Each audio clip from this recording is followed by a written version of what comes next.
Почитувани гледачи, добро вечер уште еднаш. Вечерашната тема на ТВ дебата на ТВ Нова е она кој пред малку ја соопштив во текот на вестите, разговарајќи со Анита, а тоа е генерално ќе разговараме за актуелната политичка ситуација, во која несомнено мораме да споменеме одлуката на Уставниот суд во однос на укинувањето на законот за изменување и дополнување на законот за помилување, но ќе говориме за општи политички теми, за подготовките за избори, во чиј домен спаѓа работата на ДИК, од која денеска се очекува да соопшти како поминало вкрстувањето на податоците.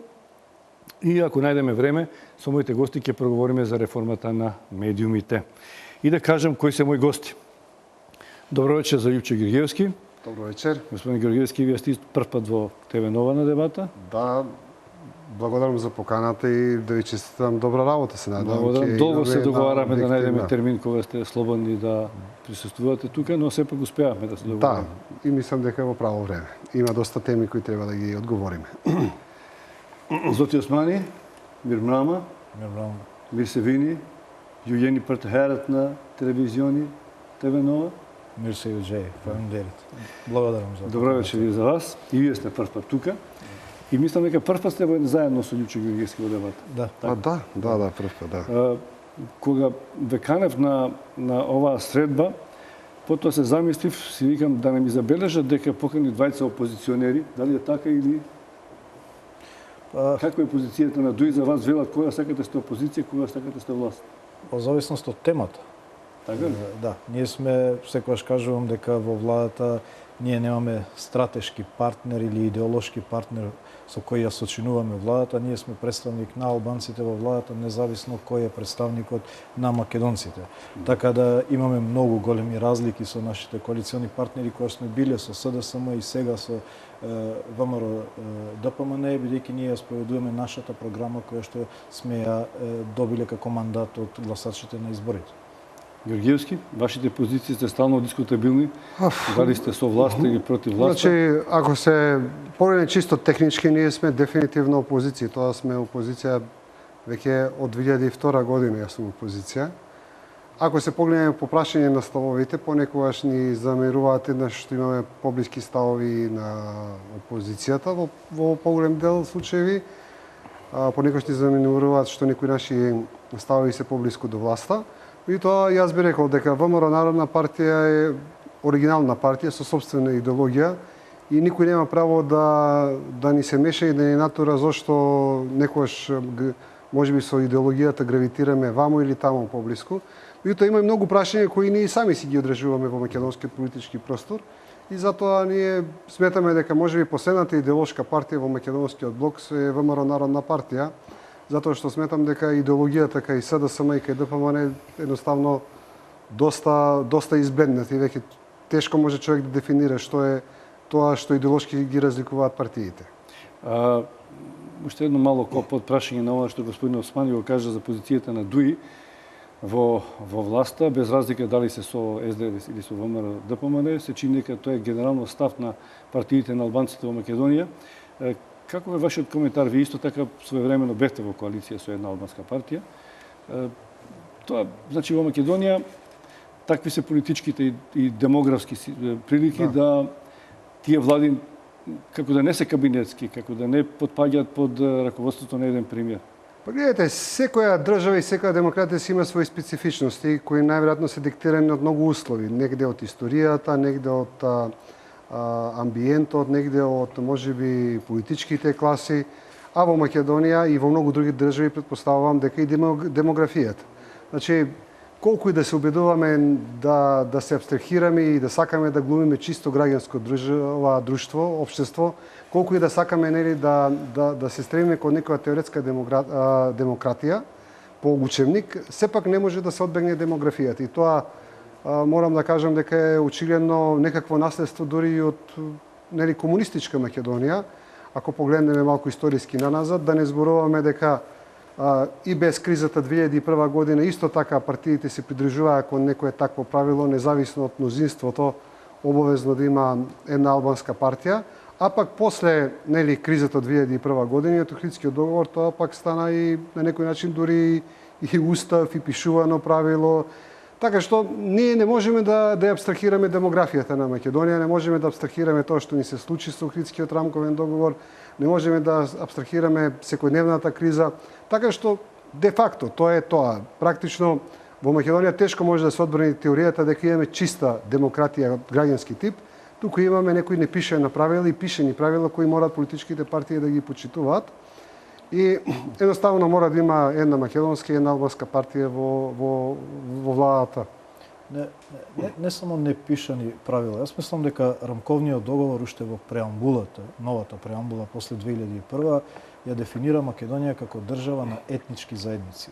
Значи, не се граѓаните кои што како единица на формирање на општеството, туку етничките заедници и граѓаните комуницираат меѓу себе во рамки на етничките заедници, а за да се спречи мајоризација на едната врз другата етничка заедница, смислен или воведен е механизмот на Бадентер за спречување на таа мајоризација и затоа велам дека од тука правилото владата да ја формираат победниците на двете поголеми етнички заедници е всушност пишано правило, независно што не е пишано во некој конкретен закон дека е тоа обврска во владата, меѓутоа новиот концепт кој што го дефинира рамковниот договор тоа го предвидува, дека етничките заедници треба да бидат представени во владата преку нивните представници кои што ќе го добијат мнозинството на изборите. И затоа е разликата помеѓу ДУИ и ВМРО ДПМН по многу прашања, независно што се обидуваат опозиционите партии да прават некоја спрега дека ДУИ и ВМРО се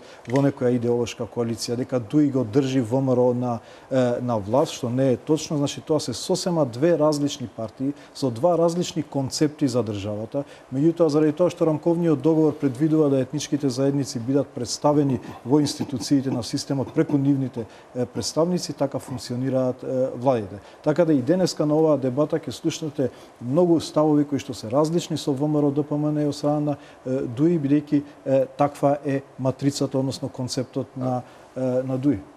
Само морам да се уфрлам, Љубиша, значи со многу други работи се сложам со господинот Бујар Османи, меѓутоа не можам да се согласам со тоа дека во рамковниот договор пишува дека победничките, значи победничките партии се тие кои треба да ја формираат владата. Мислам дека тоа е нешто што полека го наметна, тоа беше специфика на ДУИ. ДУИ го наметна како некое правило непишено, меѓутоа јас сум учествувал директно во креањето на Охридскиот рамковен договор, немаше таков дух дека тој што ќе победи по дефиниција има мандат да формира влада. Мислам дека најважно е албанската етничка заедница и македонската етничка заедница, односно македонскиот национален блок, да имаат своји представници. И сега не гледам тоа ниту негде го читаме, ниту беше духот дека треба да биде тоа што ќе биде прв. Дури ние имавме еден период, мислам година и пол, ВМРО ДПМН беше со ДПА, нели така? И не преживеа, нели така? Да, не преживеа. Затоа што системот веќе не прифаќа таква видна коалиција, бидејќи представниците на етничките заедници треба да ги избираат мнозинството на тие етнички заедници, а не избор на македонските партии. Знаете, во ваше време во владата ВМРО ДПМН имаше ДПА една изрека, секој лонец има свој капак, во смисла секоја македонска партија си има свој стратешки партнер кај албанците, односно ВМРО ДПМН го има ДПА, СДСМ го има ПДП на тоа време, што мислам дека е концепт кој што рамковниот договор го поништи на некој начин, бидејќи не можете втората поголема етничка заедница представниците нивни да ги избира македонскиот политички фактор. Токму е тоа идејата на изборите, да се добијат представниците на етничките заедници по ново, како што се дефинираат во Уставот, во преамбулата на Уставот, и тие да ја формираат владата. Значи, во собранието го имате механизмот на Бадентер, кој што ја спречува мајоризацијата на едната врз другата. Во владата го имате ова непишано правило победник со победник. Кај председателот на државата немаше таков механизам во кој што ќе се спречи мајоризација на мнозинството врз малцинството условно, и затоа ние го побаравме концептот на консензуален председател во тоа време, за да секаде имаме можност да албанците имаат влијание во одлучувањето, бидејќи тоа е идејата на рамковниот договор. Гледайте, Буер, јас сметам дека на тој начин, ако се таа теза ако се таа теза брани, да речем, иако нели пак ви тврдам, тоа го нема во Охридскиот рамковен договор, можете да го читате и буквално. Значи, ако ја браните таа теза, јас мислам дека не само што ние уништуваме дел од убавината на демократијата, да има политички игри, нели, во текот на еден мандат, да речеме во Македонија, нели има избори, мандатот на пратениците е 4 години. Зошто во текот на тој мандат, како во една Италија или како во некоја друга, да речеме, држава, немаме ние 3 влади, да речеме. Еден мандат на пратениците, а 3 различни влади да се формираат.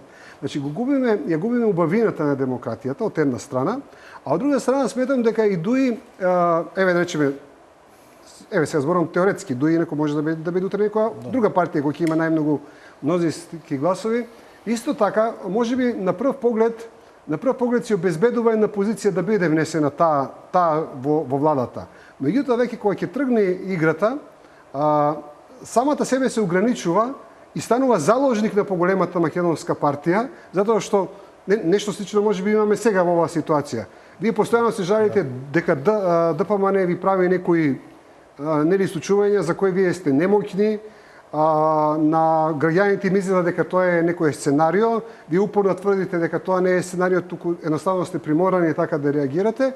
И сега замислите вие во ситуација сами сте си ги фатиле рацете, да кажете, бе, чекај, со овие не ми се допаѓа, ќе пробаме малку со овие вторите. Нормално, ако имате бројка, нели, да ја направите. А може многу лесно да се случи, еве, да речеме, после наредните избори, првата и втората партија да бидат релативно близу со бројка и да речеме, дуи да биде таа партија, ако биде прва кај албанците, да одлучува со кој тој што ќе ја формира владата. Кога би било релативно блиску, тогаш не би бил јасен кој го има легитимитетот. Меѓутоа, кога легитимитетот е јасен, например, ако македонците одлучиле со голема разлика дека сакаат ВМРО, СДСМ, било кое, да ги представува нив, зашто ДУИ би влијаел на тоа кој ќе ги представува македонците во владата? Мислам дека тоа би бил непринципиелен однос, независно што се слагам дека ја руши убавината на демократијата, меѓутоа и вие рековте дека демографијата ги одредува некои работи. Значи, македонците имаат право да имаат свој представник во владата, да ги представуваат тие што македонците сакаат да ги представуваат. Албанците исто така имаат право да одлучат кој ќе ги представува нив во институциите. Која е смислата на изборите кај албанскиот блок? Зошто ние би се надпреварувале со ДПА, со програма, дека за албанците ќе правиме ова или ова подобро од нив, ако на крај македонската политичка партија ќе одлучи кој ќе биде во владата? Тогаш, каде е волјата на албанецот? Зошто албанецот воопшто би излегол на гласање, ако некој друг утврдува кој ќе ги представува нив? Затоа сметам дека ова е најдобриот начин во моментот. Може би има некој друг идеален модел. Меѓутоа, во моментот нема подобар модел во кој што би ги направил инклузивни двете етнички заедници и тие би се чувствувале дека имаат улога и во одлучувањето, а не само да партиципираат во мислам дека вашата власт. теза што ја кажувате од позиција на немоќ, а мислам дека очигледно и ДУИ албанскиот блок дури не е ни свесен колку е моќен. Значи, вие кажувате дека ќе ви избере некој од македонската страна. Зошто не ја поставите обратно ситуацијата, дека вие можете во ситуација при релативно приближни резултати на македонските политички партии, вие да бидете тие кои ќе изберете владата. Значи, може да се случи ДУИ или не знам кој ќе биде прв кај албанците, не сакам да продуцирам, меѓутоа дека што стојат анкетите, нели сега за сега личи дека пак ДУИ ќе биде нели мнозинство. Зошто не размислувате од позиција дека вие сте тие кои ќе бирате, не вас да ви изберат? Јас кажав, доколку разликата би била мала, тогаш не би бил јасен каде е легитимитетот кај македонското гласачко тело и тогаш да, ДУИ би можело да направи избор, разликата да е 2, 3, 4 пратеник. Меѓутоа, кога разликата би била 10 пратеника и повеќе, би било непринципиелно албанскиот партнер да одлучува македонците да ги представува партијата која што ги има изгубено изборите кај нив. Ако веќе таа дихотомија на две албански партии во опозиција, две македонски партии на власт и опозиција, гледаме дека почне едно раслојување во албанскиот корпус и дека се појавија нови движења, нови партии помали. Секогаш пред избори тоа се случува. Добри ке македонците така, но 5 на 6 на партии, но не се знае никогаш која од нив може да се окрупни. И ПДП беше голема партија, сега ја нема никаде. Така и ДПА беше ја наследи ПДП, па и таа така што не се знае. Ако се случи ова што го велите вие, да 2 или 3 помали партии на албанците имаат едно здружени, поголемо мнозинство од една поголема партија, тоаш ќе дојде до ситуација за која што говорите дека една од македонските партии ќе мора да бира не само таа што добила најмногу меѓу албанците, меѓутоа збирно со две албански партии ќе формира влада. И ви тие опции сигурно ги разгледувате. Ние сметаме дека албанците не треба да имаат една партија, ниту треба да имаат три партии. И едната и другата варијанта е штетна за нив. Тие треба да имаат две партии кои што ќе конкурираат, меѓу себе. Затоа што три партии значи раслојување на Зашто ќе македонците има помногу партии? Апсолутно, јас не коментирав за колку треба да има во македонскиот. За албанскиот политички блок, во однос на бројот на албанците, повеќе од три партии, значи намалување на вкупниот број на пратеници. Тоа сме го виделе во 2011 година, намален е бројот на пратеници албанци за 5, кога излезе Нова демократија на Имер Салмани, на Руфи Османи. Значи, тие не добија ништо, меѓутоа албанците како вкупен број на пратеници, а вкупниот број реално е важен за Бадентер, важен за други политички влијанија и за нашата моќ како етничка заедница во собранието на Република Македонија. И затоа ние сметаме дека најздраво за албанското гласачко тело е да имаат две политички партии, меѓутоа има една тенденција албанските партии да се поделат на помали партии. Кој тоа го помага, треба да се испитува. Може незадоволство, може и незадоволство, меѓутоа често и се помага. Од кого? Од странство или од домашно? Па еве, например, јас сум кажал една изјава на Павле Трајанов оддамна дека на времето службите помагале ДПА да се одвои од ПДП. Нели, ДПА се формираше од ПДП, беше едно движење. Добро, за колку македонски партии имало службите. Сакам да кажам, еве има една тенденција и сега албанците во секој град да се имаат партија. Гледајте ги новите партии, секој председател од еден град. Имаме председател од Дебар, од Тетово, од Струга, од Скопје, Кичево, Гостивар. Значи сите градови по еден председател, по една партија и така да се локализираме ние на градски, на локални интереси. Дуи го надмина тој предизвик што го има кај албанците и внатре албански да се поделат, меѓутоа и малце предизвикан од надвор и веќе 10 години функционира како партија на ниво на држава. И се разбира дека позициите на албанците се многу помокни кога една партија која што е од Куманово до Струга ги представува нив во владата. И тука не зборам јас за некои не знам, штетни за државата проекти. Зборам за проекти од интерес на албанците. Дали се тоа комунални проекти, дали се тоа образовни проекти, меѓутоа кога моќта на една партија е поголема во владата, се разбира и делот од буџетот кој што се добива е поголем, дел од проектите кои што се од наш интерес, етнички интерес полесно поминуваат и тоа е нели улогата на демократијата. Јас не би се мешал што е интересот на албанците, не можам да го дефинирам до крај, меѓутоа едно знам дека интересот на македонците е да нема две политички партии, СДСМ и ДПМН, и сметам дека најголем проблем на она што го нарекуваме нели денеска и за што се зборува во последните години недемократска Македонија е во тоа што се уништи повеќе партизмот во македонскиот политички блок. Сметам дека ова што денеска се случува, сите и ситни има ситни партии, меѓутоа или се сателити на едната или се сателити на другата, нели, политичка опција. Тоа е една од најлошите работи што Македонија денеска ја движи. Ако сакаме вистинска демократизација, мораме да се вратиме на темелите на демократијата на раните 90-ти години. Ви се сеќавате, Љубише, кога имаше 17 политички партии, за сите политички партии 17 имаше пресконференции кои се даваа на телевизија, кои се објавуваа, дебати, сите се канеа, беа важни сите, и земјоделската партија беше важна, и Лига за демократија, и работничката, и таму не знам да не ги броиме, дури ги заборавивме кои се партии постојаа во тоа време, либералната, да не ги редиме. Денеска се сведува на две политички партии. Сметам дека тоа е дел од нашата денеска, ако можем да кажем, за жал, малку жална демократска слика што имаме во Република Македонија. Така што сметам дека ако сакаме да дојдеме до вистинска демократија, треба да го форсираме повеќе партизмот и тоа мислам дека беше добра идеја преку моделот една Македонија, една изборна единица.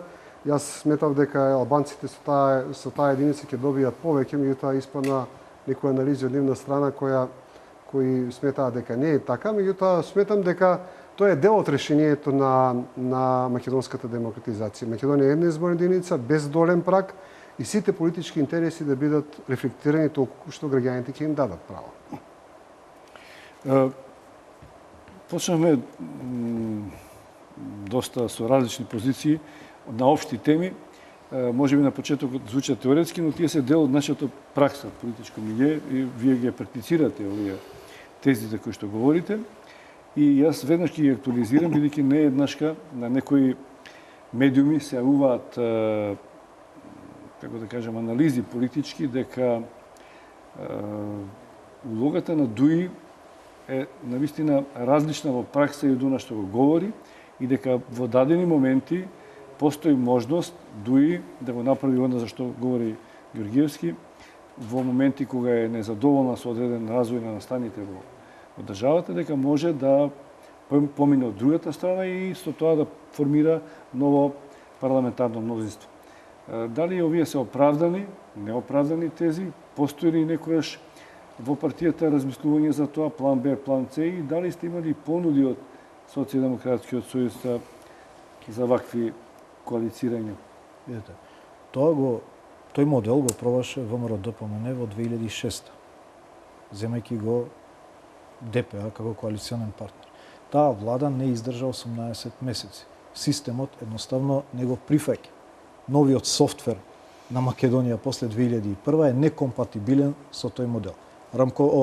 Бадентеровиот механизам беше блокиран во собранието беше блокирано, државата беше блокирана, за 18 месеци беше потпишан мајскиот договор и отидовме на предвремени избори. Истото би било и во обратна ситуација. Затоа реков, кога разликата би била многу мала, тогаш би се појавила дилемата, дајте да видиме со кој концепт се согласуваме повеќе.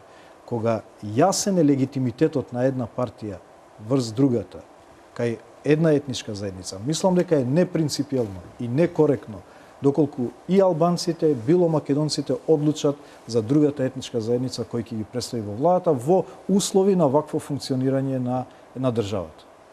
Благодарам во овој дел од разговор. Не можам да само една, се извинувам, господин Георгиевски, запамтете го репликата, една 30 секунди реклами, па се враќаме веднаш.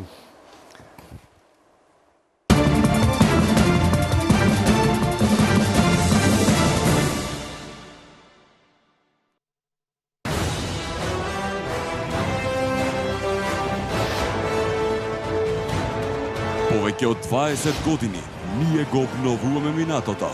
Ние ја градиме иднината. Трансмет.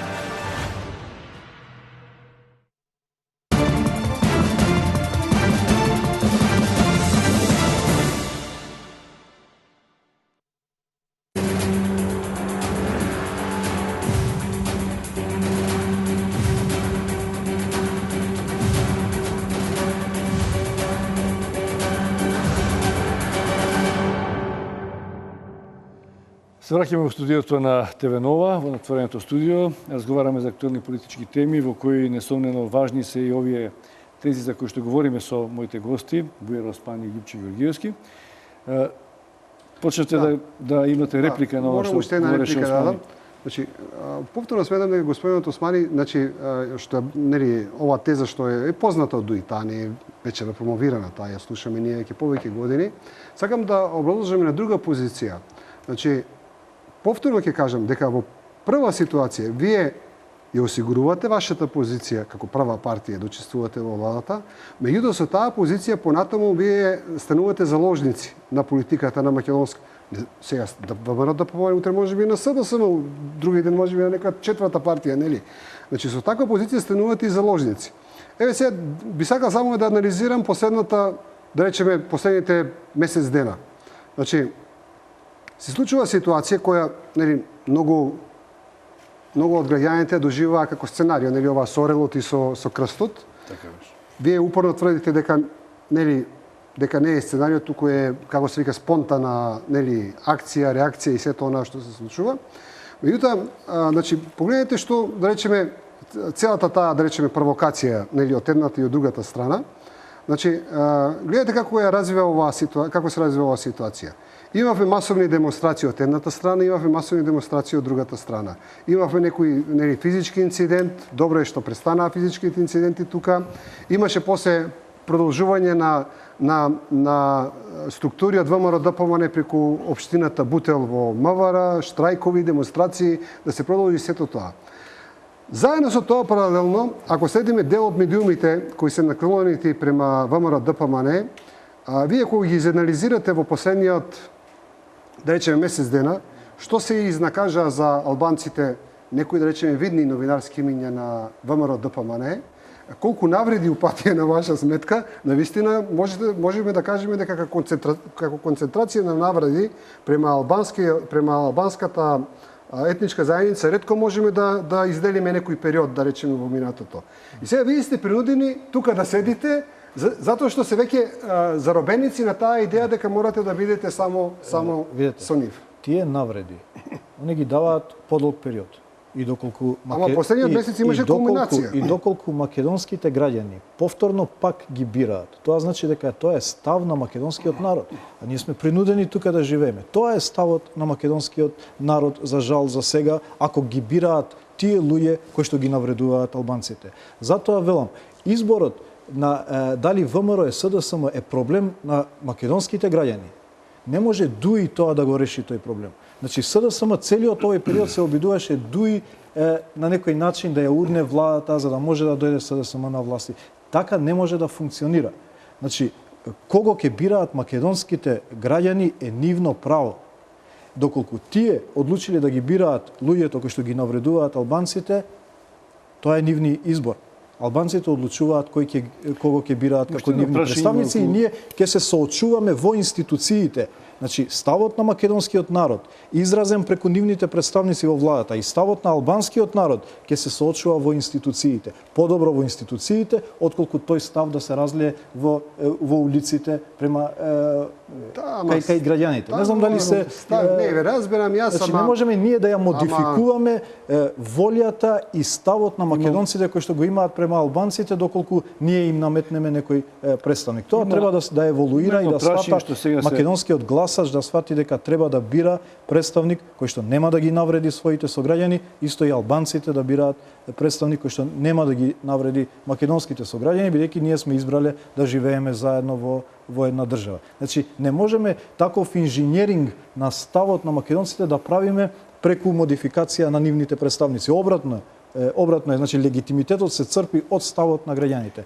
а не обратно. Има една сега на некој начин повеќе теоретско-аналитичка во медиумите се промовира една опција, можеби не е толку нова, како што сега некако повторно пред избориве добива на значење, па и јас ја зафатив во една-две емисии, ја поставив како прашање на некој од представниците на партиите или на поранешни членови на партија, тезата за предизборни коалиции. И во тоа влегуваат не само меѓу албанци и македонски партии, туку и обидот за коалицирање на една партија на албанци и една партија на македонците. Токму од позиции и причини, можеби, вие велите на почетокот, не е тоа идеолошка матрица со која сте се здружиле со една од партиите со која што коалицирате, но дали е можно, дали се можни, тоеш внатре во коалицијата предизборно се решат некои прашања и дилеми кои што вечно постојат од 90-та навака како е формиран плурализмот во Македонија, каде што би се исчистили или намалиле диаметрално спротивставените разлики меѓу тие две партии, за да може да влезат почисти во една коалиција што би трајала и по изборите. Добро, видите, кога се формира влада, има преговори помеѓу победниците од двете страни за платформа и се усогласуваат одредени ставови и програмите на двете партии се инкорпорираат во една владина програма, се разбира, некаде се изгладуваат, каде што има големи разлики, се преговара за тие ставови. Така што не е нужно да има ваква коалиција. Меѓутоа, сметам дека е прерано да има предизборни коалиции, токму заради тој нов концепт кој што го наметнува рамковниот договор да се спречи мајоризацијата на едната врз другата етничка заедница. Бидејќи механизмот на Бадентер така го гледа софтверот на државата. Доколку би имале предизборни коалиции, како би се заштитиле албанците од некое гласање кој што ќе ги надгласи за било која одлука што е битна за нивниот идентитет, како што е предвидено во Бадентеровиот механизам.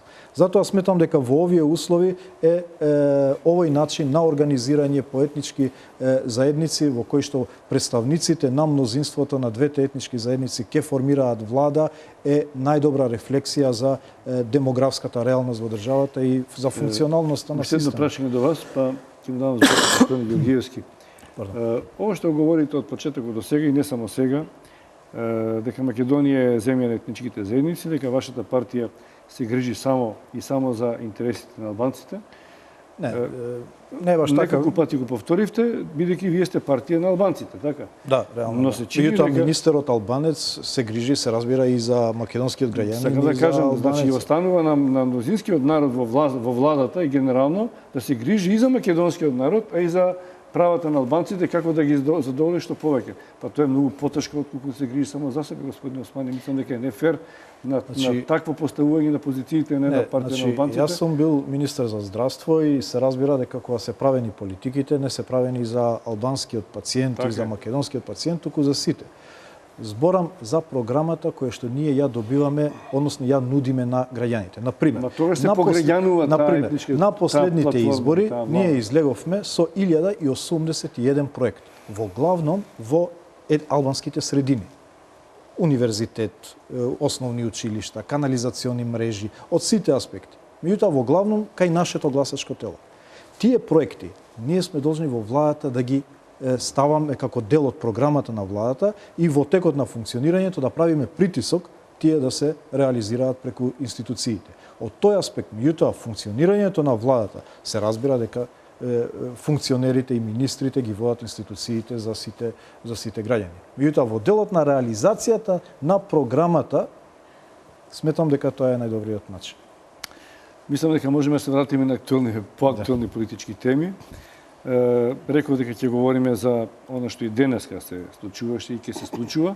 Господин Георгиевски, вие можеби не сте политички многу активни, не можеме да го забележиме тоа. Можеби имате своје оправдувања и не. Но сепак како личност и како човек сте, како да кажем, искусен и опитен и јавноста често сака да го слушне вашето мислење за она што се случува во општеството и во државата, иако немате некоја политичка акција соодветно на тоа, или е малку видлива, нека биде меко кажано. Што мислите обајцата прво вие за оваа одлука денеска на Уставниот суд и не само на одлуката на Уставниот суд за обидите на двете групи за и против да протестираат, да се обидуваат да ги спречат, да ги одбранат и да го нападнат судот? Што мислите воопшто за самата одлука за одземање или враќање на правото на претседателот да амнестира, дотолку повеќе што и вие историски сте дел од една таква одлука кога Трајковски ја амнестираше доста Димовска? Значи, Ивиша, токму тоа е можеби добро прашање каде што ќе се демонстрира зошто ВМРО Народна партија е оригинална партија по своите ставови и зошто за жал дневната политика е толку присутна во македонскиот политички живот што вистинските политички опции не можат ни да се видат. Значи, вие гледате каква една парадоксална ситуација имате. Вие имате гласање за овој закон, односно укинување на овие членови, претседателот да може да ги помилува луѓето за овие 3 дела, негде пред 2 години, не знам кога беше, во македонскиот парламент, каде што законот го носи ВМРО ДПМН по негова иницијатива 2009, да, и го укинуваат. Тогаш СДСМ е против. Денеска после колку е тоа 5-6 години, имаме обратна ситуација. ВМРО ДПМН ги враќа тие можности на претседателот да може да помилува, а пак СДСМ е против да може претседателот да помилува. И кога ќе видите само овие две ситуации, ќе видите дека се е навистина подредено кај СДСМ и кај ДПМН е подредено на дневна политика и на дневен интерес, без да се води сметка за принципиелната позиција и за интересот на државата. Во таа насока, ако се отвара тоа прашање, јас ќе ви го кажам моето мислење што е. Принципиелно сметам дека претседателот на Република Македонија, како што беше организирано во првиот закон, да може да помилува за сите дела, да има таа ингеренција. Впрочем, да погледнеме како е во останатите европски демократии, ако над 70% од државите имаат можност претседателите да помилуваат секого, по собствено ноѓење или по ноѓење на струčњаците, значи нека го има и Македонија. Како што знам, во Америка секој гувернер има право да помилува исто така осуденици на смрт или осуденици од високи казни. Значи, ако тоа е дел од демократијата во светот, треба да го има Македонија. Меѓутоа, каде е непринципијалноста сега? Со оглед на фактот дека ВМРО ДПМН е таа партија која ја укина таа можност за преседателот, принципијално не можам да се согласам тоа да почне да важи од утре, и затоа ние предложивме да се договорат политичките партии, тоа право да се врати кај преседателот на Македонија, ама од наредниот преседател од 2018 година, кога се идните преседателски избори. На тој начин малку и двете партии да се исчистат од оваа ситуација во која учествувале, да се врати таа можност, меѓутоа за некој друг преседател, не за овој преседател. И конечно има нешто што е многу непринципијално во целата работа, што оваа враќање на правото на помилување на преседателот е врзано со делот на фалсификување на изборите, и тоа е многу карактеристично сега, и мислам дека ВМРО ДПМН сам си влегува сега во устата на критиката, сега испаѓа од една страна специјалниот јавен обвинител победува дела за серија на дела за фалсификување на изборите, тие во исто време го укинуваат, односно го враќаат правото на преседателот да може да амнистира, и веќе тука наликува дека тие како самите да признаваат дека еве имаат учествувано во таков процес и сега предвремено се пазат од таа работа. Тие исти забелешки беа и кога стануваше збор за Досна Димовска, дека не дозволи преседателот Трајковски да се докаже невината или невината. Не, тогаш беше разликата во тоа што... И секогаш станува збор за актуелни политички ситуации. Така беше и за Заев, така беше и за Димовска. Разликата и кај Досна Димовска и кај Заев е што законот тоа го дозволуваше. Сега ние имаме закон кој ДПМН го сменил. И сега самиот тој ги тера уставните судови да гласаат за тоа. И тука има една непринципијалност која вака доста боде очи, а сето тоа пак ако се поврзе со процесите за фалсификат на избори, па ептен мислам вака станува карактеристична ситуацијата од тој непринципијален аспект. Затоа ние имавме таа идеја, окей, нека се врати таа можност преседателот да може да помилува, ама нека биде со една временска дистанца. На тој начин ќе се даде простор ако има такви дела во наредните 3 години да се завршат правно, формално сето тоа, па после што ќе се случува 3 години ќе видиме, нели? Господин Османи, инаку апсолутно морам да кажем уште една работа. Значи, ние од самиот почеток на функционирање на нашата политичка партија се буниме против нешто што во Македонија мислам дека го донесе на голема врата ВМРО ДПМН, а тоа е еден многу жесток казнен систем. Ние, ако ги погледнеме казните во Република Македонија, навистина можеме да констатираме дека Македонија, еве да направите споредба со Германија, со Франција, со било која држава, на Балканот да направите споредба, ќе видите дека Македонија има исклучително висока казнена политика. Па сега барат и опозицијата уште повисоки казни. Гледайте, барем кога станува збор за изборни Јас сум против тоа. Значи, јас сметам и сега да речеме, каде е парадоксот? Сега од една ситуација вие ќе имате граѓани кои ќе добијат исклучително високи казни, и од друга страна ќе имате граѓани кои направиле исклучително тешки кривични дела, ама преседателот ако има некој линк партиски, роднински или не знам каков, едниот ќе режи 12 години затвор, другиот после една година ќе го амнистираат. И тоа веќе е една непринципијална политика, и затоа сметам дека ако веќе ВМРО ДПМН учествуваше во тоа сега да се врати можноста за целосно помилување на преседателот, мора да одиме на смена и ублажување на казнената политика. Формално правно тие не учествува, нели? Иницијативата дојде од една личност, адвокат кој што е препознатливо е сега да не се лажиме и да не се криеме. Јасно е кој суди и гласа и како гласа. Господин Османи, досега не сме услушнали вашиот став, беше дневен настан. Нашиот став е принципиелен. Ние остануваме на ставот од 2009 година. Ние сме ги изгласале измените со кои што му се оневозможува на председателот правото да помилува овие категории на кривични дела, и остануваме на тој став и денеска. Така да јас навистина не можам да кажам дека судиите одлучуваат по некое партиско влијание. Тоа сигурно не се случува под некое партиско влијание на ДУИ, меѓутоа еве коинцидира со тоа што албанските судии во Уставниот суд гласале против ова одлука. Тоа е ставот веројатно на ДУИ како представник на албанците, но и на нив како судии албанци. Мене лично и јас тука би се сложувал во делот на другите категории кривични дела, педофилија, дрога. Зошто тие би се разликувале од убиство или други кривични дела? Меѓутоа, кога се работи за изборите, Знаете, легитимитетот на тој што добива право да помилува се добива од избори. И сега, ако се добива право да се помилува за истите избори, во кои што добива легитимитет, тој се влегува во еден круг, зачаран круг во кој што нема смисла целата работа. Замислете избори кои што се манипулирани, хипотетички председателски избори, манипулирани, и на манипулирани избори станува председател и после ги манипулира истите тие што ги манипулирали избори. И ги амнестира. Ги помилува. Тука нема логика, затоа во делот на изборните манипулации не се согласуваме дека председателот треба да има право. Овие другите категории навистина е прашање на уставност, дали може да се разликува едно кривично дело од друго. Меѓутоа, во оваа категорија, од каде се црпи легитимитетот, ние сме на ставот дека тоа ќе направи штета, бидејќи знаете, порано имаше многу инциденти во текот на изборите. Знаете кога почна да се намалат тие физички пресметки? Кога казнената политика за изборни манипулации драстично се зголеми. Мислам дека 5 години беше минимум затворска казна за најмало кршење кути. Од тогаш луѓето почнаа да се плашат дека нема веќе партиска директива па одење и кршење кути, бидејќи нема кој да ве брани.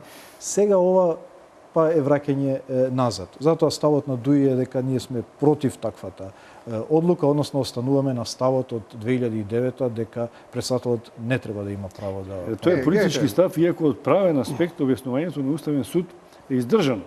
Вака лаички гледам. Според Уставниот суд не е уставно со закон да се регулира кои кривични дела председателот може да ги помилува, а кои не. Односно, законодавецот не може да ги стеснува или да ги шири правата на председателот за помилување. Значи, вашите оценки се политички од правен аспект. Дали сега било погодно или не, тоа може би стои, али од правен аспект ми звучи логично. Значи, за некои работи може да помилува, за некои работи не може да помилува. Каде е парадоксот? Во многу незгодна ситуација. Значи, како тоа Уставниот суд 6 години не го видел. Тука е работата. Како го видел сега кога специјално јавен обвинител покренува кривични дела, фалсификат на избори. И тоа е она што боде во очи, нели, и што му дава политичка димензија на целиот случај. Меѓутоа, она што јас сакам да кажам, јас принципиелно сум за. Јас сметам дека председателот на Македонија треба да има право да помилува се. Меѓутоа, тоа мора да оди со драстично намалување на казнената политика во Република Македонија. Па тоа е спротивно од ова што го говори Османи, дека искуството покажува дека зголемената казни го намалија криминалитетот во однос на изборите.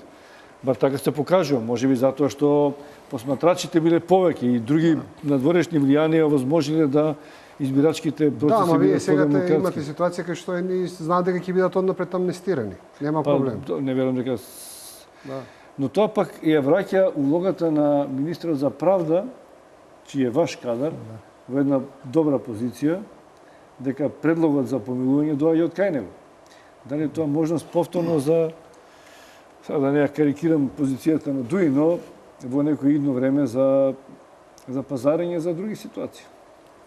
Тоа се хипотетички ситуации. Ние не знаеме дали воопшто ќе дојде во ситуација, дали ќе има таква пресуда, па такви кривични дела, така да тоа би биле хипотетички ситуации. Меѓутоа, ставот на ДУИ по оваа прашање е јасен.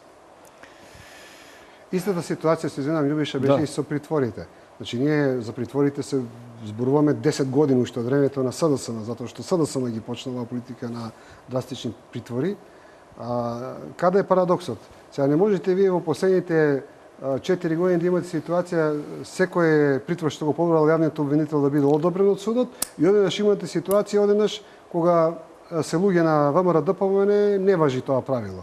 Значи, дајте да го смениме целиот тој однос према притворот. Значи да се знае дека притвор има само за убиство, за најтешко кривично дело или тешка физичка, да речеме, повреда, нели така. За сето друго, ако обвинетиот си обезбеди, нели, по правило тој треба да обезбеди 2 пати, 3 пати поскапа ова хипотека од делото за кој го товари, тој треба да има можност да се брани за слобода. Погледнете и нашиот притвор денеска е нашите притвори, јас сум зборувал со многу луѓе кои поминале притворите тие се практично затвореници, онапред осудени луѓе, иако многу од нив поратаму ќе бидат ослободени во постапката. И сега, значи, двојниот аршин е она што ми пречи. Ако правиме либерализација, дајте да ја направиме либерализацијата за сите. Одиме уште еднаш со реклами, а потоа се враќаме на дебатата. Почитувани гледачи, вие сте на дебата во ТВ Нова. Разговараме со Љупчо Георгиевски и Бујар Османи за актуелни политички теми и не толку актуелни или вечни теми кои го обременуваат македонското општество. Господин Османи, сега би сакал да поминеме малку на подготовките севкупни за предстојните избори. Веќе сите знаат дека се два клучни елемента кои што се бараат според договорот од Пржино, остана неразрешени, тоа се реформите во медиумите, така наречени, и прочистување на избирачкиот список, работа што ДИК треба да ја спроведе, ДИК која овој пат сите се сложуваат има најнови ингеренции и најголема можност тоа да го направи на најдобар можен начин, за да имаме најдобри фери демократски избори. Честопати новинарите ги чека преговарачките тимови од клубот на претениците да излезат и да кажат кои се ставовите околу медиумите, кои се ставовите на партиите околу работата на ДИК и избирачкиот список. Мислам дека новинарски кажано најчесто информациите ги добивавме преку албанските новинари кои што имаат најдобра комуникација со ДУ или ДПА, а македонските партии беа малку позатворени околу тоа. Но пак не слушавме кои се ставовите на ДУИ околу овие две клучни точки што се разрешница за ова. Ајде не биде само за медиумите да говориме, ќе го ставиме на крај. ДИК денеска треба да излезе со некои сознание. Кој е вашиот став? Дали ДИК е подготвена? Ќе имаме прочитен избирачки список? И веќе го знам ставот на вашиот лидер дека вие сте за избори на 5 јуни. Да. Добро, Што бевте за во однос кратко за тоа што спомнавте за медиумите, без намера да бидам погрешно сватен, јас во една дебата кажав не барајте модели по светот за медиумите, гледајте ги, преземете го моделот на албанските медиуми во Македонија, пресликајте го во македонскиот блок и решене проблемот со медиумите, со идеја дека албанскиот медиумски простор во Македонија е целосно демократски, односно има дури, јас кажувам, не само што 5 национални телевизии се антивладини, односно критични према владата, туку и МТВ2 на албански јазик и критички настроено према владата, што е феномен сам по себе. И тоа е токму намера на ДУИ едноставно да остави целосно одврзени. Бројте секундите и вие... Не, ОПСЕ има дадено извештај дека е единствен канал каде што позицијата и опозицијата имаат иста секунди во представувањето. Меѓутоа и општиот впечаток кај граѓаните. Дури сите бомби беа пренесувани на МТВ2 на албански јазик, што кажам, тоа е намера на ДУИ да не се меша во медиумскиот простор. Во однос на договорот од Пржино, каде што се и овие работи што ги спомнавте, ние сметаме дека се постигнати крупни прашања, се е постигнат то решение, кои што се занемаруваат ставајќи го фокусот на медиумите и на избирачкиот список, што мислам дека е неправедно, затоа што прашањата кои што се решени во смисла на специјално јавно обвинителство, во смисла на влегување на опозицијата во владата, во клучни министерства, повлекување на премиерот, рекомпонирање на ДИК, се крупни прашања кои што беа незамисливи до пред неколку месеци. Доколку ќе спомневте на ВМРО дека премиерот ќе се повлече, а тие имаат 62 пратеника, тоа беше незамисливо. Тоа се случи. И СДСМ да се врати во собранието. Значи, едноставно политичките партии се надминаа себе си за многу крупни и сензитивни прашања, останаа две помалку сензитивни, битни, суштински, меѓутоа помалку сензитивни во спротивно со овие другите. Сега, во однос на ДИК, добро е што тоа е веќе во надлежност на тело кое што е релативно аполитичко. Аполитичко во смисла дека ниедна политичка партија нема мнозинство и контрола врз ДИК и се надеваме дека тие ќе во временскиот рок што го имаат ќе го прочистат. Информациите се дека денеска ќе излезе извештајот на вкрстената проверка на податоците. Го прашав денеска пред да дојдам во емисија нашиот член што е ова во медиумите што се спомнуваат 100.000, 500.000 спорни, 90.000 албанци. тој рече буквално све е шпекулација, бидејќи податоците ги знаат само меѓународните експерти во IT центарот на ДИК, така да и ние ќе ги видиме денеска кога ќе излезе извештајот. Прво ќе се проверуваат административно грешките и после тоа што ќе остане за проверка во терен, екипите ќе излезат и ќе ги проверуваат и тие се оптимисти дека до рокот кој што е одреден со закон ќе се прочисти.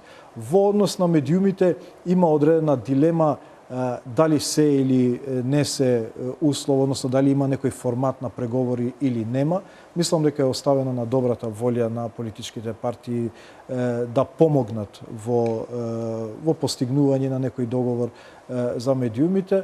Меѓутоа, се на се сметаме дека се исполнети условите и Македонија треба да има избори на 5 јуни, бидејќи тоа е единствен начин за излегување од оваа криза. Кризата едноставно ги има задушено сите демократски процеси во државата, и економски и политички, и се наоѓаме пред голема и мигрантска криза која што може да доведе до дестабилизација на државата и не смееме да имаме техничка влада, нестабилна политичка состојба во пресрет на таква криза. Затоа и Ахмети кажува 5 јуни е почеток на решавање на оваа криза и враќање на нашите преферирани теми, а тоа е НАТО и Европска унија, што е не само преферирана тема, туку клучна тема за иднината на државата. Ѓоргиевски?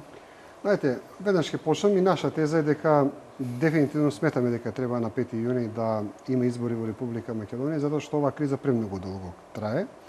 И сметаме дека и иностранците им преку глава од нас и сакаат преку тие избори да видат крај на оваа криза. Сега, апсолутно сметам дека треба да се направи максимален напор некои работи да се средат до 5 јуни. На прво место, тоа се избирачките списоци и Македонија, тие што организираат избори мора да сватат дека ако учествувале во фалсификат на избори, да удриле против нешто што е најсвето во една демократска држава и воопшто во земјите кај што се негуваат демократија. Јас можам да кажам дека ние како партија лично многу сме заинтересирани да видиме кој е бројот на тие фантомски гласачи, затоа што не смееме да заборавиме дека СДСМ може да биде оштетен за 5 или 6 пратеника, а меѓутоа ако некој најоштетен ќе биде во таа ситуација, тоа е ВМРО Народна партија, на која дефинитивно е земена да биде парламентарна партија правото и ставена да биде вон парламентарна партија. Така што сме максимално заинтересирани да имаме утврдување на целата таа приказна. Вие учествувате на изборите, се подготвувате? Да, како што стојат работите, најверојатно да. И тоа е добра основа за идните избори. Втората работа е секторот за медиумите, кој исто така го поддржуваме максимално. Ако некој е жртва на таа медиумска игнорирање на таа медиумска пресија, тоа е ВМРО Народна партија. Ние сме партија која на локалните избори 2003 година имаше над 100.000 гласа, за да денеска дојдеме до 20.000 гласа, затоа што едноставно бевме отсечени од тој простор на медиумите под контрола на власта. И мене ми е жал што и денеска многу малку се зборува за правата на малите политички партии, кога еве и сега се отвараат тие прашања во рамките на Пражинскиот договор. И третата работа која сакам да ја спомнам, а гледам никој не е заинтересиран веќе во Македонија, значи не смееме да заборавиме дека кризата во Република Македонија почна со така наречената афера прислушкување. Некако не гледам интерес ни кај двете страни таа афера да се расчисти. Сега целата работа оди во друг правец, ова да се расчисти, она да се расчисти, се префрли околу фалсификатот на изборите и тоа е добро, нели? Меѓутоа може тоа и паралелно да се тера, меѓутоа гледам ниту власта, ниту опозицијата некако не е заинтересирана за аферата на прислушкување. Јас лично сметам дека до изборите специјалното јавно обвинителство треба да се потруди таа афера да ја расчисти, затоа што таа е основа на нашата криза. Јас и понатаму сметам дека ако испадне дека луѓе блиски до СДСМ учествувале во прислушкувањето од толку голем обем, сега дефинитивно се заокружени некои 500.000 прислушкувања, не мора да се милион, не мора да се 3.500.000, се една огромна бројка на прислушкувања. Значи, тоа треба македонскиот граѓанин да знае и политичката партија која влегла во една таква афера треба да сноси политички консеквенции за тоа. Од друга страна пак ако се покаже дека ВМРО ДПМН учествувала и дека се нивно дело овие прислушкувани разговори, јас сметам дека тие не треба ни да се појават на избори. Значи, тие не треба ни да се појават не само затоа што прислушкувале. Прислушкувањето е едно правно дело, туку затоа што година и пол ја манипулираат македонската јавност со лажни приказни. Сметам дека одговорноста треба да биде тотална тогаш за ВМРО-ДПМН. И не ми е јасно зашто некако кога има преќутен договор тоа прашање да стои надвор од играта. А тоа е клучна се. Ако сакаме како луѓето сега ќе се определат по тоа основно прашање, има толку многу дезинформации, толку нејасни прашања, имаме толку голема афера, ние ќе одиме на избори без да знаеме кој е клучниот играч на таа голема афера. Мислам дека има и еден друг важен момент во целата афера прислушување е тоа што приватни разговори се наоѓаат на пазар на некој начин во државата и стравот е дека луѓето ќе почнат сами да си пресудуваат во услови тие да се појават и во јавност и да има многу лоши последици по тие што ќе бидат инволвирани и затоа сметаме дека институциите треба да го испитуваат начинот на кој е настанат тој ликидж или тоа излевање на тие приватни разговори кои што во моментот се наоѓаат по различни студија во државата и во регионот и се по потреба се и се монтираат и се прават нови, така да институциите се согласувам во овој дел треба до крај да се оди и да се истражува ова прашање. Кога говоревте за медиумите, има една мала забелешка. Да ми се чини како сите партии најголемиот очекување им се од медиумите, иако мој личен став е дека тоа може би оправдано, дека преку медиумите се доаѓа до граѓаните, но ме зачуди вашиот малку така лефтерен однос кон медиумите, како да сте сигурни дека и без медиуми, за кои што велите дека се проопозицијски меѓу албанските медиуми, дека сте сигурни во победата и дека не ви се најнужни тие и дека не се потресувате затоа што тие не ве поддржуваат на начин на кој што може би треба да го поддржуваат, а пак ставот на Георгиевски е чуден кој што премногу очекува затоа што тој вие кога дојдовте на власт ни еден медиум не ве поддржуваше, но ви успеавте на друг спореден начин да ги добиете гласовите на граѓаните. Значи има и во времето кога не постоеле медиуми, имала партиска борба и партиски политички активности, па луѓето успевале да се артикулираат. Знаете, ова прашање го има внатре и во ДУИ. Често луѓе прашуваат зошто ДУИ е толку години на власт и толку години во политичката сцена, не направи свој медиум, не направи еден свој портал, немаме наш партиски. Ставот на лидерот на партијата и на раководството е дека партијата не треба да има свој медиуми, ниту една партија треба да има свој медиуми и ниту сме поминале лошо ние ги добиваме последните 10 изборни циклуси и тоа со една прогресивен раст на гласови покрај тоа што немаме контрола врз медиумите.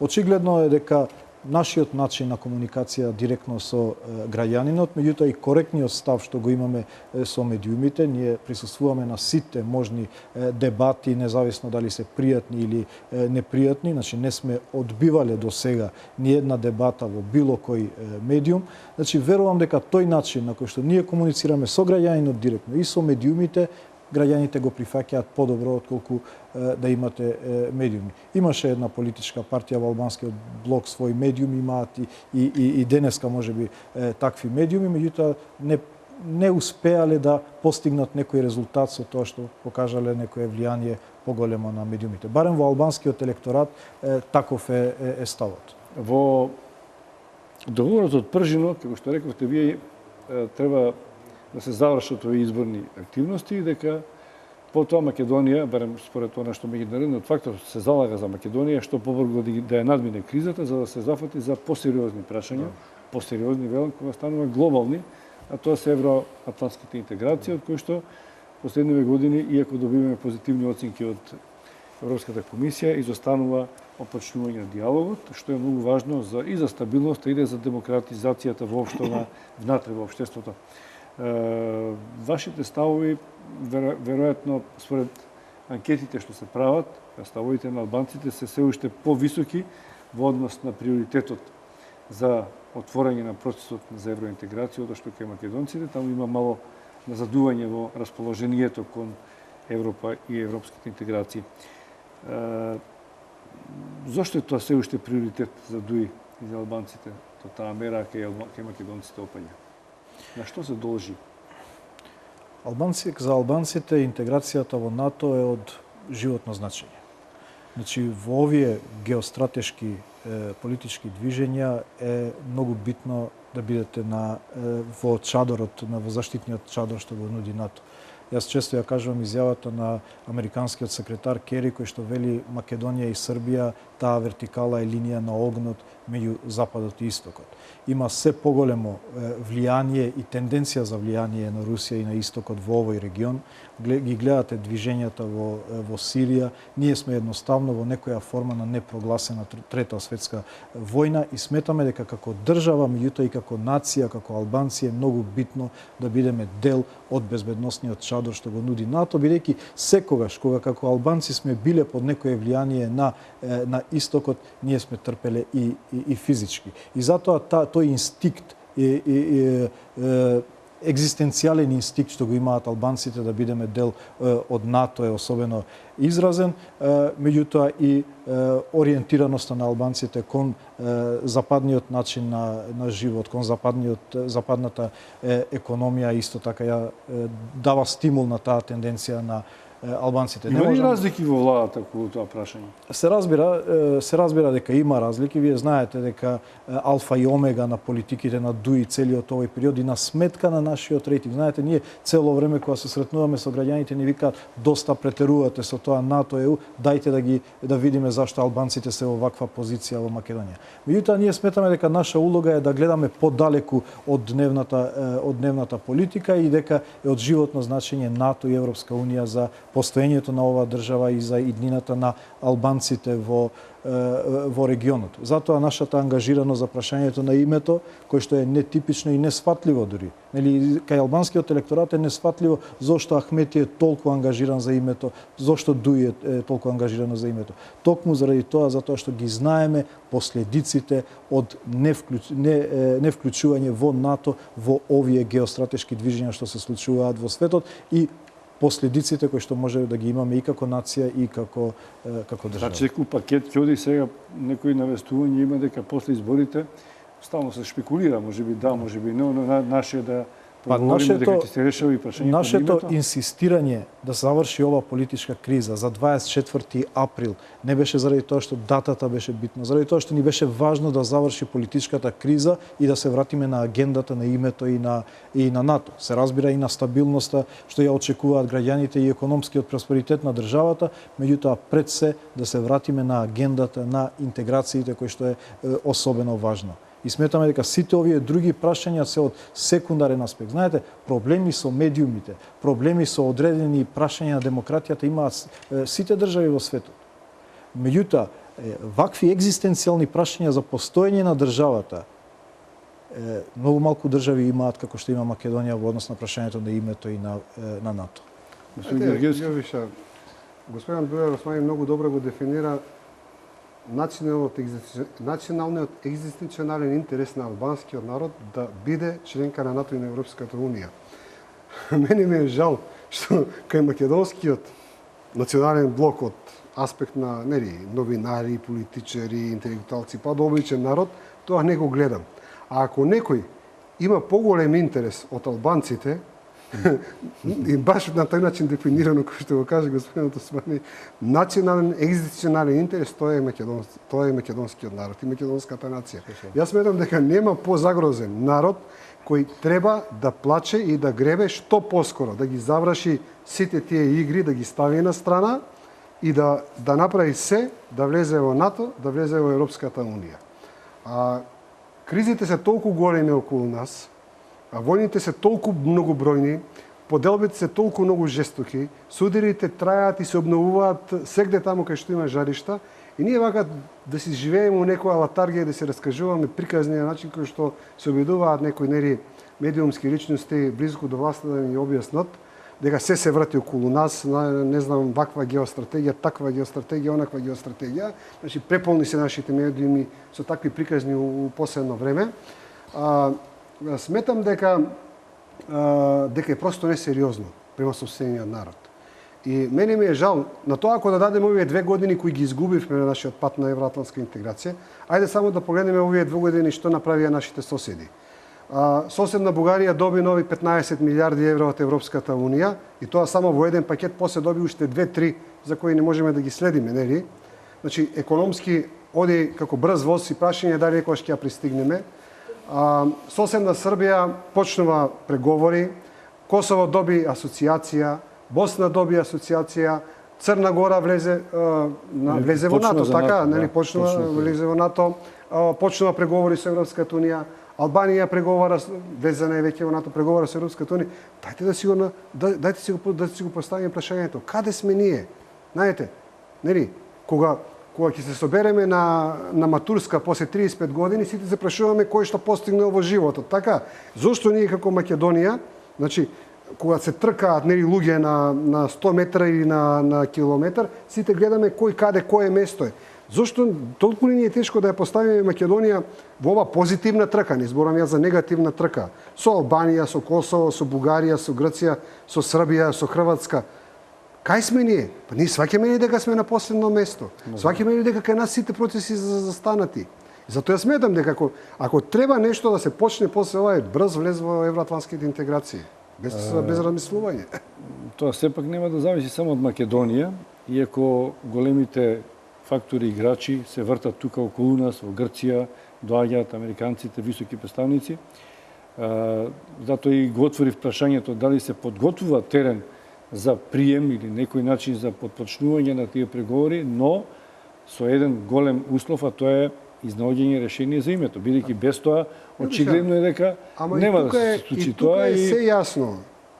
И тука е се јасно. Само сакам да кажам дека во овие анкети што се прават, степенот на опаѓање на интересот кај македонците за членство во ЕУ и НАТО е обратно пропорционално во раснењето на ставот дека е непроменливоста на името.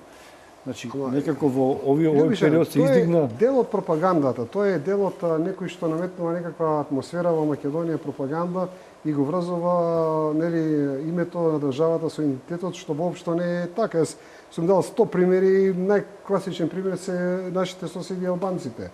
Во Албанија имаат две имиња, Албанија и Киприја.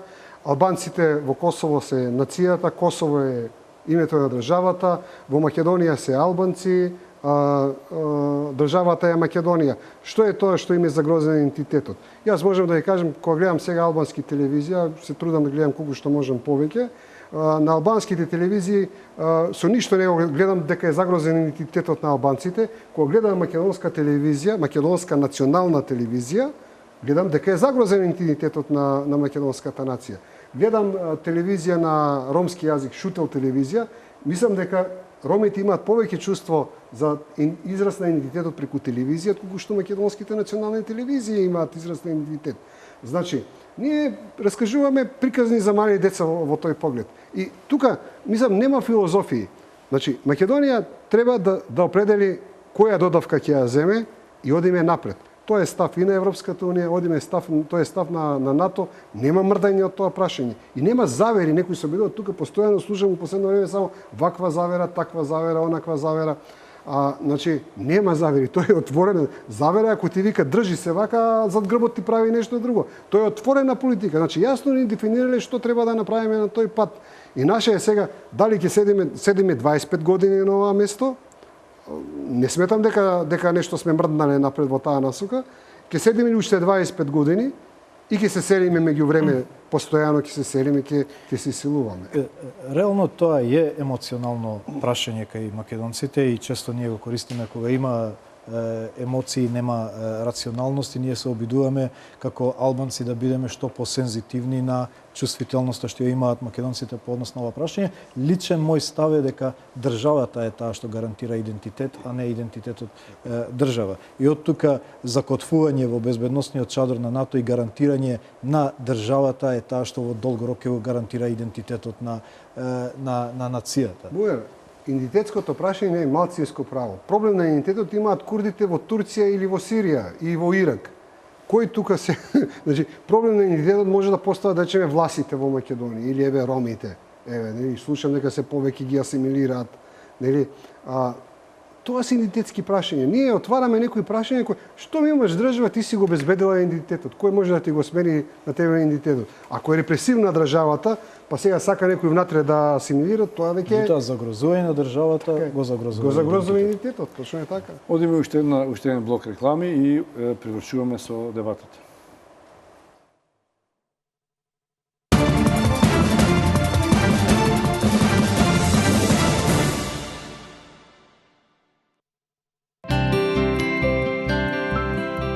İnternette araştırırken gördüm ki birçok insan burada ameliyat olmuştu ve de hepsi mutluydu. Sistina Oftalmologia ekibi ameliyat öncesi ve sonrası bana harika davrandılar. Benimle çok ilgilendiler. Benim daha rahat etmem için ellerinden gelen her şeyi yaptılar. Ameliyat sonrası hayatım her anlamda değişti. Sanki yeniden doğmuş gibiyim. Закажете преглед и вие и за секогаш ослободете се од очилата. Систина Офталмологија.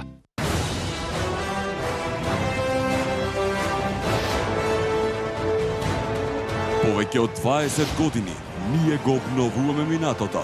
Ние ја градиме иднината. Трансмет.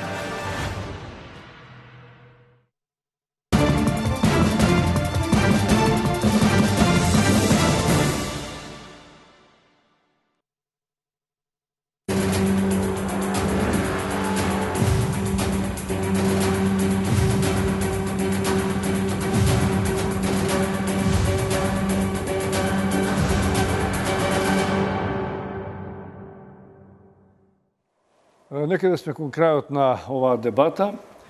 Јас би сакал да завршам со прашањето за кое најчесто говоревте ви и се говори во јавноста. Тоа е излезот од кризата, изборите како еден од сегментите за излез од севкупната криза.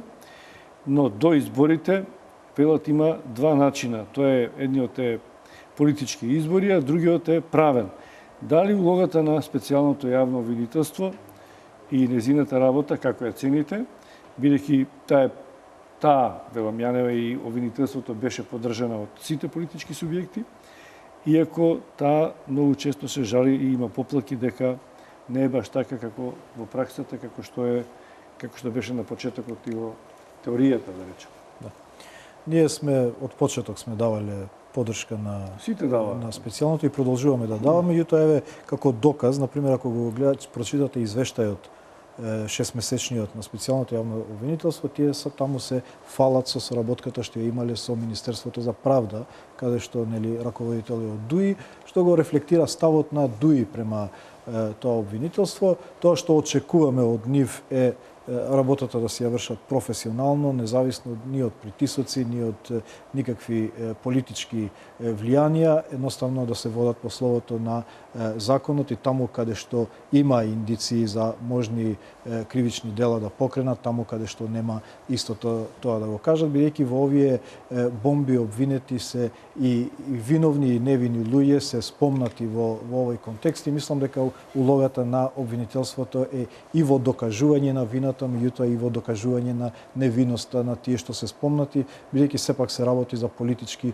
актери, чии што и политичка судбина влијае од таквите обвинувања. Значи ние ќе продолжиме да даваме поддршка на сите можни форми на специјалното јавно обвинителство, очекувајќи од нив да бидат строго професионални во однос на тоа што го велите, очекувате да бидат строго професионални, дали тоа значи дека од време на време бегаат и се доближуваат до одредени немаме такви информации, меѓутоа сакам да кажам дека е толку осетлива материјата што тие ја истражуваат, бидејќи сепак се работи за едно политичко милје во кое што тие истражуваат, така да и спомнувањето во различни контексти прави штета, не само правната штета, прави и политичка штета. Затоа бараме од нив да бидат особено внимателни во однос на предметите што ги истражуваат, да се водат кон словото на законот, ниту да трпат влијанија, ниту да трпат притисоци од околу. Поддршката на ДУИ во овој правец ке ја имаат и тоа сме го покажале во различни форми и преку институциите и преку нашето директна политичка поддршка што сме. Така, без разлика на тоа што во некои од тие прислушувани разговори се спомнува улогата на ДУИ на некои. Не, апсолутно, затоа бараме сите, ние сме кажали од првиот ден дека ниту сме барали дури да се објави све што има за ДУИ и да се истражува све што има. ДУИ нема да земе во заштита никој што го прекршил свесно законот. Јас морам да ја кажам дека на самиот почеток бев малку скептичен. Таа скепса ми идеше од таму што името на господја Катица Јанева се имаше најдено и на двата список, ако добро се сеќавам на таа првична информација дека тоа било клучот што се нашло и на списокот и на Заев и на Никола Груевски. И ми малку наликуваше да не е некоја договорена работа под маса, да се задржи, да се задоволи само формата, а да нема прави решенија. Меѓутоа, како што се движи времето, мислам дека се повеќе и повеќе тоа специјално обвинителство ги освојува моите симпатии и сметам дека апсолутно е добро што гледам вака ставиле голем приоритет на прашањата на изборните фалсификати и изборните манипулации. Сметам дека тоа прашање е многу важно за да се расчисти и како принципијално прашање, и за да можеме да одиме на нови избори во Република Македонија. И тоа повторно би ставил акцент. Сметам дека за мене е малку недозволиво што прашањето на преслушкувањето гледам некако и од нивна страна како да се заобиколува. И сметам дека македонските граѓани треба да знаат барем горе-доле, барем преку очите на специјалното јавно обвинителство кој е тој што е главниот виновник во таа приказна, затоа што ќе потсетам, целата криза почна од тоа. И сега наистина е несериозно, ние толку време зборуваме за целата приказна, зборуваме за аферата, одиме на избори, а немаме дури ни позиција на јавното обвинителство по тоа прашање. Можеби не може да има судска разрешница, но добро е да се знае кои се учесниците во таа голема афера на македонската демократска состојба, и сметам дека треба да се стави акцент на тоа. Инаку сите други дела апсолутно имаат поддршка, сакаме да ги видиме решенијата, сакаме да ги видиме нивните резултати и видувања. Се подготвувате ли за избори и вие како партија, бидејќи ми се чини дека меѓу првите формиравте и штаб за тоа, но некако замре дали се одложуваат термините за избори? Не, првата фаза ја завршивме, сега сме во втората фаза, бидејќи така ја поделивме. Прв пат имаме штаб формирано 9 месеци пред изборите. Ова веќе е фаза на дефинирање на програмата. Формирани се 462 локални штабови со вкупно 15.000 активисти кои што се зачленети во тие штабови и се разбира сме на директен контакт со граѓаните. Во моментот, значи, ја дефинираме, односно земаме инпут од граѓаните за дефинирање на програмата. Колку пари до сега потрошивте на оваа презентација? Па не сме имале некои поголеми манифестации, една почетна и во главном тоа биле локални средби директни средби со граѓаните кои што не чинат ништо.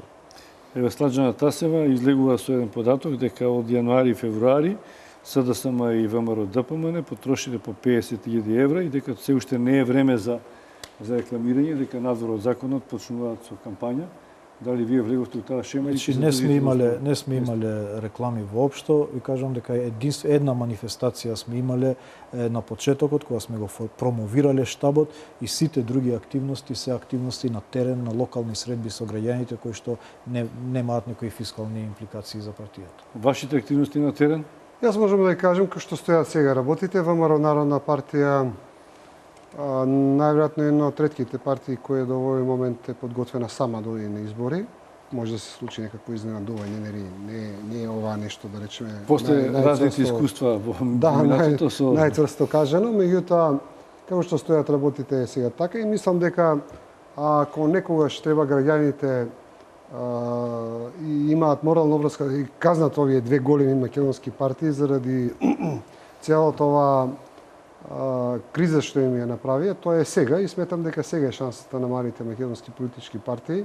Сега е времето каде што македонските граѓани треба гласајќи да се заштитат и самите себе за малите партии, затоа што јас навистина гледајќи ја закрвеноста што сега постои меѓу СДСМ и ВМРО-ДПМН, сметам дека овој реваншизам ќе продолжи и после изборите. Она што можам да ја кажам дека на кризата гледам и сакам да гледам како некакво решение, меѓутоа се плашам дека реваншизмот во овој момент е толку жесток и на двете страни што се плашам дека ќе продолжи оваа политичка состојба и после изборите.